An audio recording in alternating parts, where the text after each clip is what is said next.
Welcome to this week's edition of the Weekly What's Up. I'm Jacob Clore. And I'm Rachel Anderson, and this is your Weird National News. With this next story, it sounds like Disney parks cannot seem to take a joke. According to the Huffington Post, a Florida man has been banned for life after he made a joke about a meth lab to a hotel employee.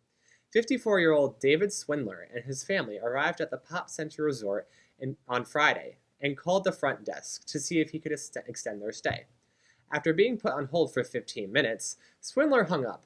When calling them back, he joked that he could have built a meth lab in the time it took them to answer his question. A short time later, Disney security in the Orange County Sheriff's Department came up to his room to question him about the meth lab. Although security did not find a meth lab, he and his family were forced to leave the hotel, while Swindler was given a lifetime ban from all Disney parks. He has tried to contact park officials to reverse the lifetime ban, but he has had no luck.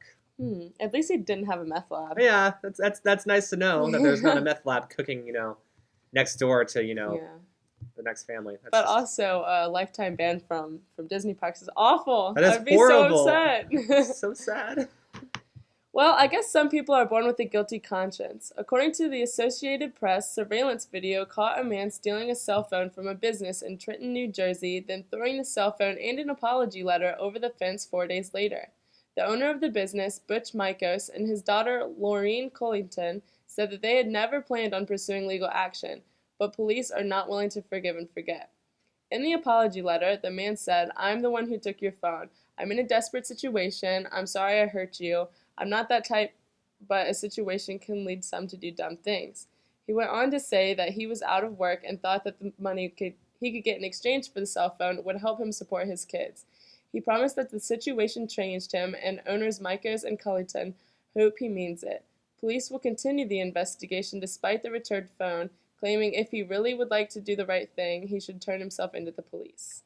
I mean, at least he returned it. Yeah, I mean, it's funny because most people who steal stuff don't have a conscience, and they just kind of, keep it and leave the victims, without any information. So at least he returned it, but I mean, you might as well face the consequences. Right. The fact that he stole it in the first place is the sad part. Mm-hmm.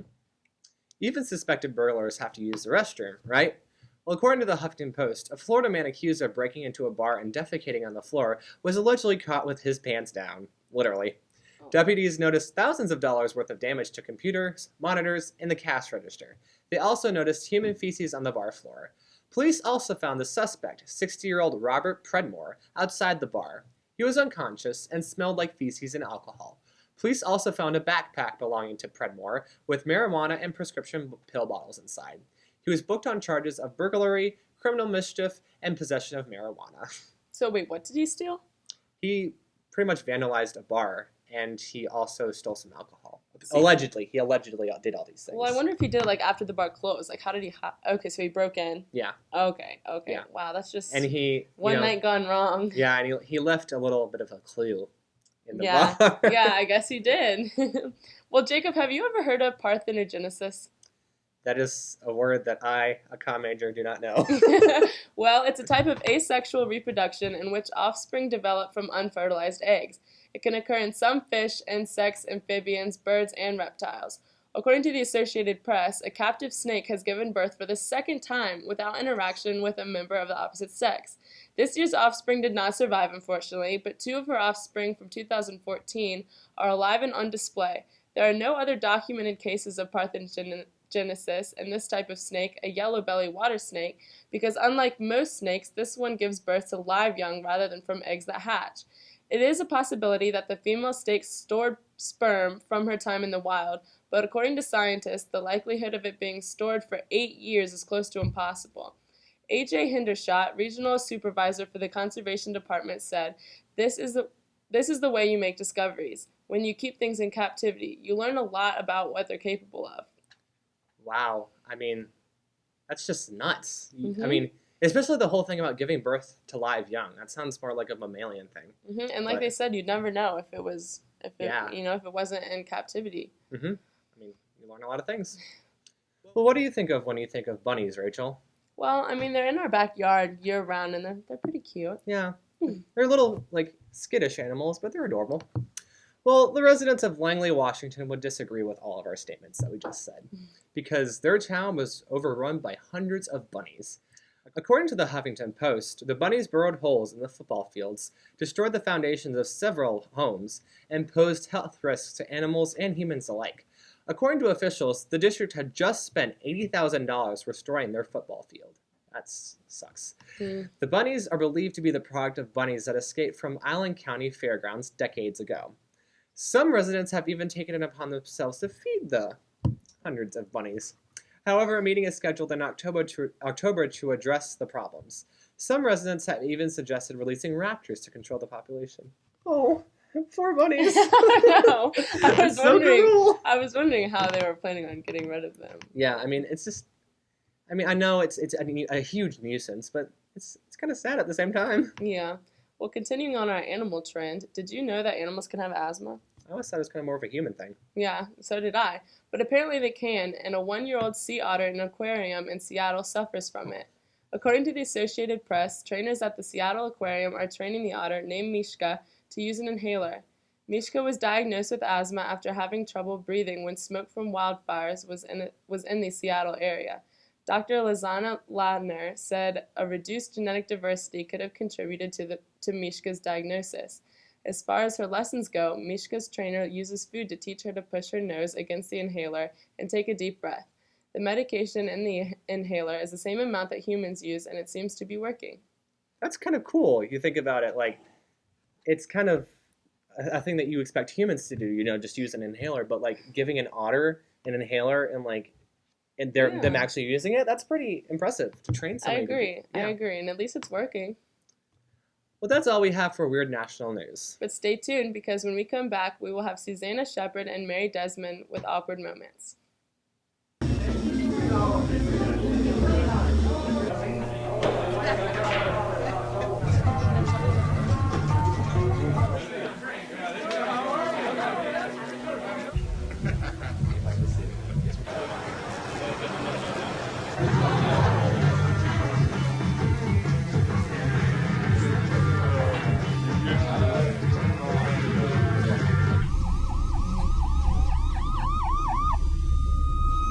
Welcome back to the weekly What's Up. I'm Mary Desmond. And I'm Susanna Shepherd, and this is Awkward Moments. Indecisiveness. We have all been here at some point in our lives. It is a problem which causes issues in every relationship. And nothing's more awkward than being indecisive in a very sticky, fast situation, like at a fast food restaurant drive-thru. You drive up and you're already sweating about the anxiety that awaits you, and even though you've gone over what you want in your head about 1,000 times, you're still freaking out about the encounter with the frazzled drive-thru worker.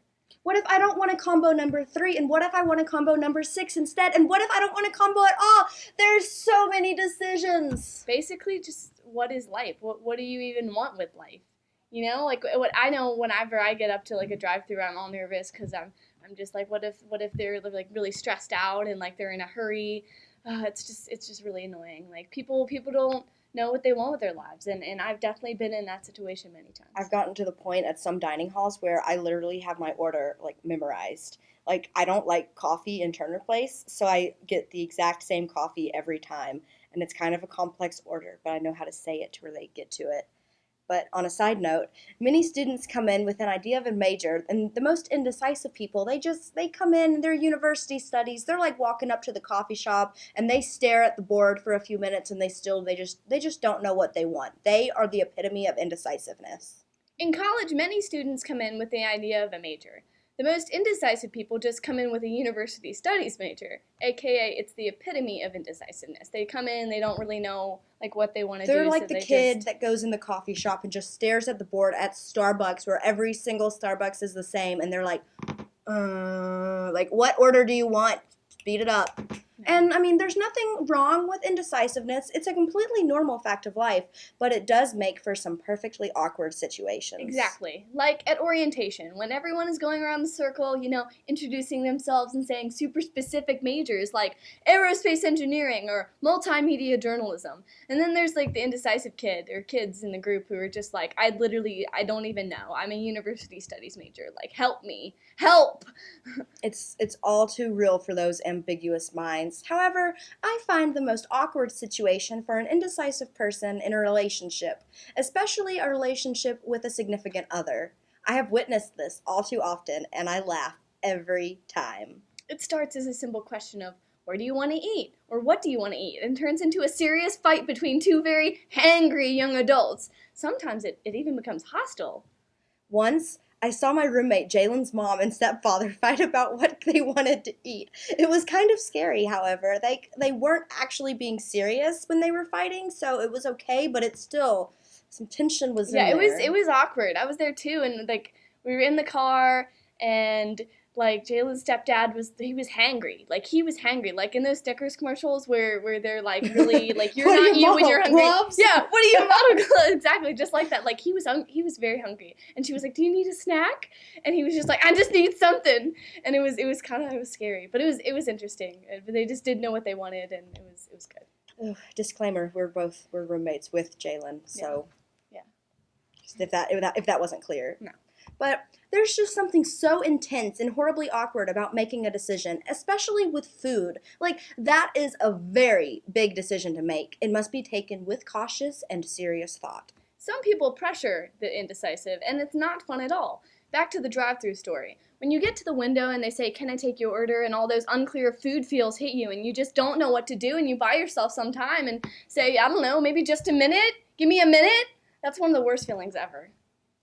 I don't even know. But what about like when you're in a clothing store, when you get all sorts of options and you try them on and every single one of them is just on point and you can't decide which ones to get and you can't buy them all because you're just a poor, broke college kid. All too true, Susanna. All too true.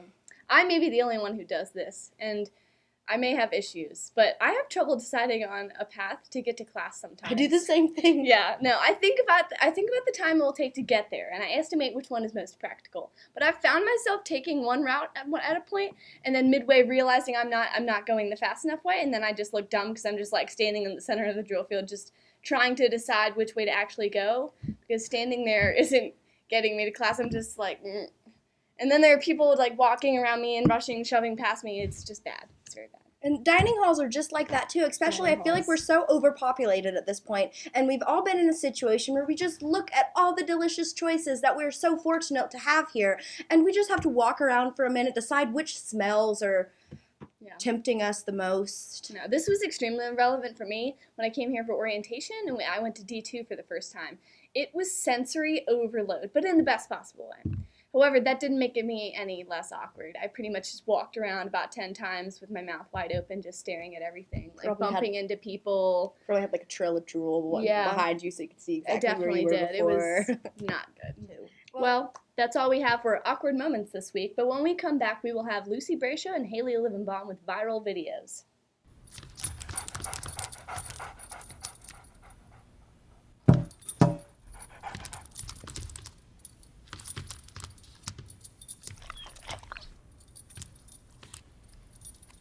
There's a shelter pet who wants to meet you. Meet one today. Visit theshelterpetproject.org. Adopt. Welcome back to the Weekly What's Up. I'm Haley Livenbaum. And I'm Lucy Brascia. And this is Viral Videos.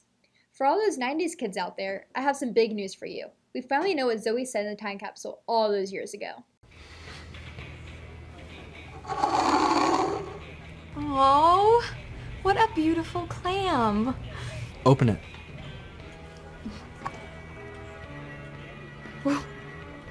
What is this? It's a ring. In a clam. Well, in a clam shell.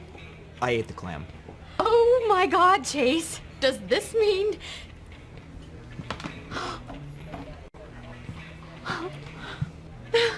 So, Alyssa, being with you these last few years has been amazing. It has. Pretty much, yeah. And I think that everyone in life has a soulmate. Oh. So, will you make me the happiest guy on earth? Chase! And tell me that you'll... Chase! Chase! Michael! Chase! Oh my God, man! I've been looking for you everywhere! How you been, Your man? hair's still bushy! How did you know that was going to be at this restaurant? Look, could you give us a second, please? But he was just about Why do you look so dirty and gross? I've been digging. Digging? Yes, digging in dirt. Okay, listen, you have to see this. is this? Oh yeah. Oh yeah. Zoe's video. Oh my God, you got Zoe's video! Oh. Who is Zoe? How did you get this? Okay, dude, I flew to California, all right? I rented a shovel, went to PCA, and I dug it up myself. Hey, buddy. He was just about to ask me to marry him. That sounds beautiful, but this is very important. Michael, we already went through this 10 years ago. I can't watch this DVD without Zoe's permission. Dude, she gave you her permission. What do you mean? Okay, 10 years ago, you told me that you were sitting on the lawn at PCA. And she came up to you and tied your shoelaces together, and then she said... You know how you asked me what I said about you on my DVD? Uh-huh. And I said you'll find out in 20 years? Right. Well, I decided that was a little mean. So? So I'm gonna tell you. You're gonna tell me? Yep. In 10 years. What? Bye. See? Zoe said 10 years. That's 10 years today. Quit eating my fries. Wait, did you actually watch this video? Yes, you have to see it.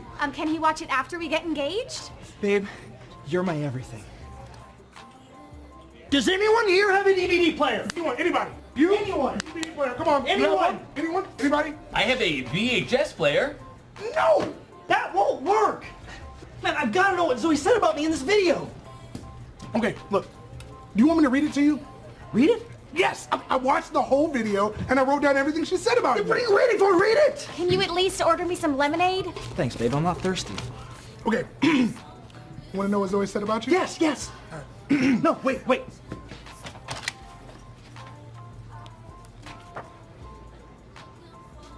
Okay, I'm ready. Why do you have that? Okay, so Zoe said, and now I want to tell you about one of the most special people I've ever met. Who's she talking about? Me? Is she talking about me? Yes, she's talking about you. Okay, yes, then go on. Okay, listen. His name is Chase Matthews. And he's one of the funniest, coolest, nicest guys in the world. And sometimes I kind of think he has a little crush on me. Oh my God! She knew? Everybody knew. Everybody knew what? That I'm in love with Zoe! Even now! Yes! What else did she say? Okay, and she also said, but other times, I kind of think he just wants to be friends. No, I wanted more. I wanted so much more. But now you love me. What else did Zoe say? Okay. All I know for sure is Chase is really special to me. And who knows, maybe he's even my soulmate. I know! You said I was your soulmate. No, I said everyone has a soulmate. Well, you were I gotta text Zoe. What? Chase, nobody uses these anymore. Well, then I gotta find her. Yeah, go do that. I love that guy. I'm really sorry. Could I just... Yeah, thanks. I need that. Hey, give Zoe my love. I'll do it! I have been waiting 10 years for this moment. I mean, it kind of surprised me when the video started off and he was becoming engaged to another girl, but when he finally realized he was meant to be with Zoe and she was meant to be with him, it was just it was Magical. yes, it was perfect. Worth the 10 years wait. See, I wasn't allowed to watch Zoe one-on-one after a certain point. Like when she got pregnant, my mom was like, "No, Haley, you can't watch it." So I didn't remember who Michael was, Chase's friend. Yeah. So I was watching and I was like, I think this is correct. And then it played the video, the throwback. I was like, this is correct. Now we know what happened, and it's really sweet. And there's supposed to be a new show coming out. So there actually is going to be a new show. I think for so. It? I Or wasn't there'll be sure. more videos. Yeah, hopefully they'll get. I think her name's Jamie Lynn Spears. Yeah, to come back. That'll be fun. Throwback. All right. To wrap up this show, here's a cat video that you don't have to be a hipster or a crazy cat lady to enjoy.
Well, someone who is a crazy cat lady and knows that cats do this all the time. My cats do this all the time. I love this video. Yeah. His Cats name's in boxes. Maru. He's awesome. Maru the cat. Jumping into boxes all the time. That's, I'm pretty sure, like, what he does, like, 24/7. That's what all my cats do. My cats, like, jump into weird stuff, though. So, like, they'll be, like, full boxes, and, like, they'll jump into them. But then, like, if you, like, empty out the box and give it to them, they're like, I don't want it. There's no paper in there. There's no peanuts in there to jump into. Well, I don't know. Maybe there's something at the bottom of the box that Maru wants. That's all we have for viral videos this week. Stay tuned, because next up we have Kevin Stefani and Zayd Farah with TTG and the Basilisk.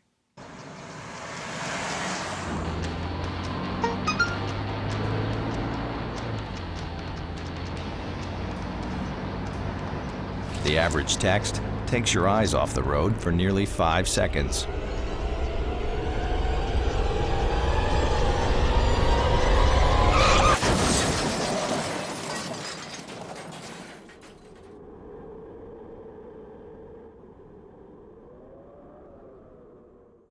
Welcome back to the Weekly What's Up. I'm Kevin Stefani. I'm Zayd Farah, and this is TTG and the Basilisk. Let's get started with a bit of decent Drew. Kevin? My decent Drew this week would have to be Eagles linebacker Jordan Hicks. Yesterday, Hicks sacked and forced a fumble out of Tony Romo, thus fracturing his collarbone and sidelining the overrated quarterback for 8 weeks.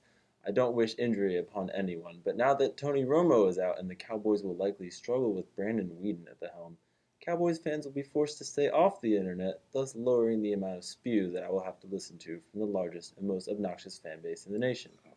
A whole state of people you just criticized. Yep. And also bandwagoners from around the country as well. Also, this clears up the way for my boy Tim Tebow to make his NFL comeback. Again, when God closes one door, he opens another. Right, Tebow? Sure. All right. Who's your decent Drew for this week, Zayd? Well, my decent Drew award is Miguel Guillen. Miguel is the director of Spain's national soccer coach training center called Senafe. And he picked up the story of a Syrian refugee who was tripped by a Hungarian camera woman, if you haven't heard about it already. The refugee's name is Osama Abdul Mohsen, and he's the father of 7-year-old Zayd Mohsen. Just like you. Just like me. So Osama Mohsen was offered a job by Miguel at the Senafe in coaching. Miguel has consciously set an example for Europe's treatment of refugees, not as a burden to be written off and supported under welfare, but as actual individuals with their own vibrant life lessons and talents to contribute to the new community in which they wish to relocate. Wow. Did you see that kid also got to hang out with Cristiano Ronaldo on the field? He got to practice with him, and he was the mascot, the dude who holds his hand. Oh, no way. Yeah, he got to go on the field during the game. It was cool. Yeah, that's awesome. Yeah, Madrid did a lot for him as well. My respect for Cristiano Ronaldo is going up. And has mine as well. So it is no longer rock bottom. No, I'm just kidding. All right, so moving on. It's time to talk about those who need more decency. Kevin? This week, I'm going to give my Decently Deficient Award to David Cameron, the Prime Minister of the United Kingdom. In a recent biography, not written by Cameron, it was alleged that Cameron stuck his private parts inside of a dead pig's mouth during an initiation ceremony while he was a student at Oxford University. Cameron, or Hammerin, as people have been calling him, has been the talk of the timeline on Sunday night.